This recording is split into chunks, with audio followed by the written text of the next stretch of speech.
Dan di tahun 2025 tiba-tiba saya dipanggil untuk menjadi saksi.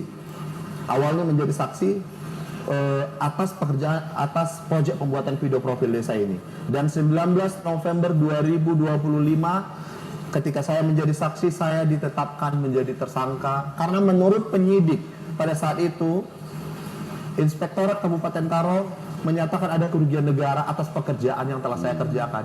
Padahal pada faktanya Pak, saya tidak pernah diperiksa satu kali pun. Tidak pernah satu kali pun diperiksa oleh inspektorat atas pekerjaan ini Pak. Dan fakta persidangan juga membuktikan itu semua Pak. Bahkan kepala desa menyatakan mereka sudah pernah diperiksa 1 tahun setelah pekerjaan itu diselesaikan. Mereka sudah pernah diperiksa oleh inspektorat, tapi inspektorat mengakui dan menyatakan tidak ditemukan masalah. Dan di fakta persidangan juga Pak, kepala desa yang dihadirkan oleh jaksa penuntut umum yang seharusnya menjadi saksi yang memberatkan saya, tidak ada yang memberatkan saya Pak. Mereka menyatakan mereka puas dengan hasil pekerjaan ini.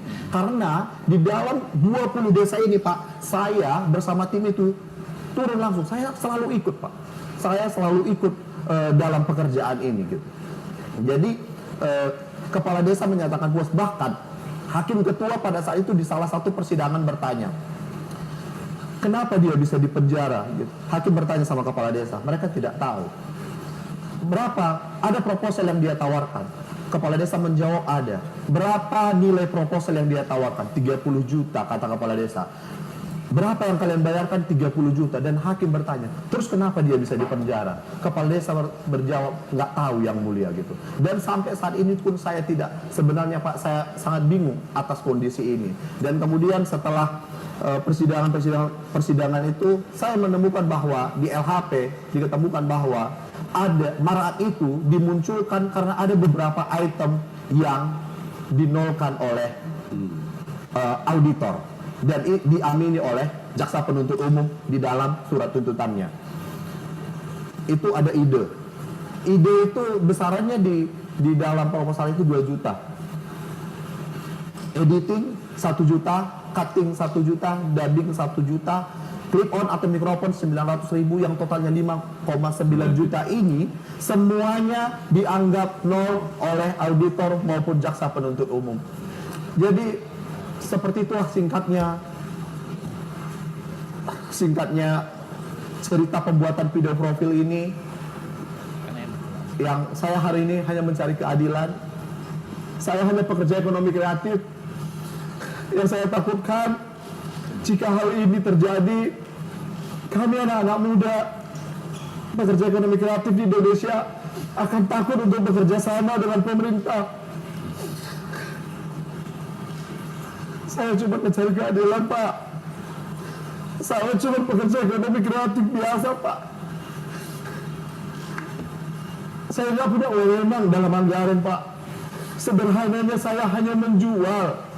Kalau memang harganya kemahalan, kenapa tidak ditolak saja? Atau kalau tidak sesuai, kenapa harus dibayarkan? Tidak perlu saya dipenjarakan. Karena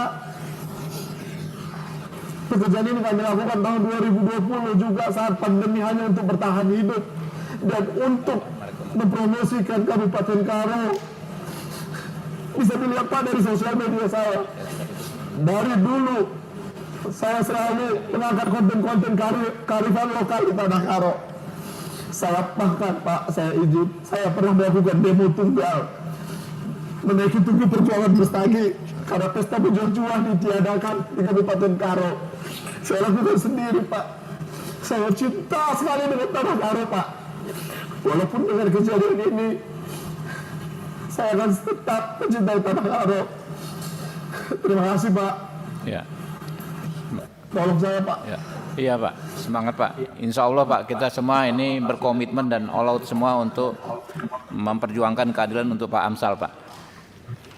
Pak Hinca bahkan secara khusus ya menyempatkan diri ke sana dan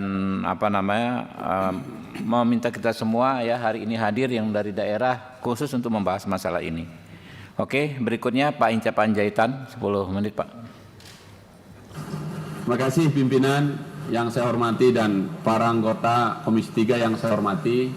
juga saudara saya, sahabat saya Bung Kawean yang terus memperjuangkan para pekerja kreatif. Saya ingin menambahkan saja pimpinan, saya mencoba mendampingi saudara Amsal ini karena memang ini sangat serius dan penting untuk kita beri perhatian. Poinnya adalah kita ingin memastikan bahwa secara sadar pekerjaan kreatif hari ini adalah keniscayaan yang hadir untuk anak-anak muda kita. Saya membaca dengan pelan tentang tuntutan juga dakwaan yang kalau dibuat secara simpel oleh JPU-nya adalah penghargaan terhadap kreativitas anak-anak muda ini. Tadi sudah disebutkan ada 5 item. Misalnya konsep ide tidak dihargai, langsung diberi nilai 0. Editing diberi nilai 0. Microphone yang biasa kita pakai ini juga dinilai 0. Ini buat saya kejahatan. Ini penghinaan atas profesi anak-anak muda kita yang justru oleh Presiden Prabowo Subianto memastikan ada menteri kita khusus, yaitu Menteri Ekonomi Kreatif. Dan kita terus berjuang menjelaskan bagaimana negara mendapatkan ekonomi kreatif kita dari anak-anak muda ini. Tapi kemudian terjadi hal yang menurut kita memang saatnya kita ingin memberikan masukan dan pandangan kita. Oleh karena itu, seandainya ini kita biarkan pimpinan, saya khawatir semuanya nanti ekonomi kreatif kita tidak dihargai lagi. Anak-anak muda ini menjadi kehilangan masa depannya, apalagi sangat mulia untuk memajukan desanya. Tanah Karo Simalem, Tanah Karo yang dia cintai, yang kami cintai semua, untuk maju lewat media ini.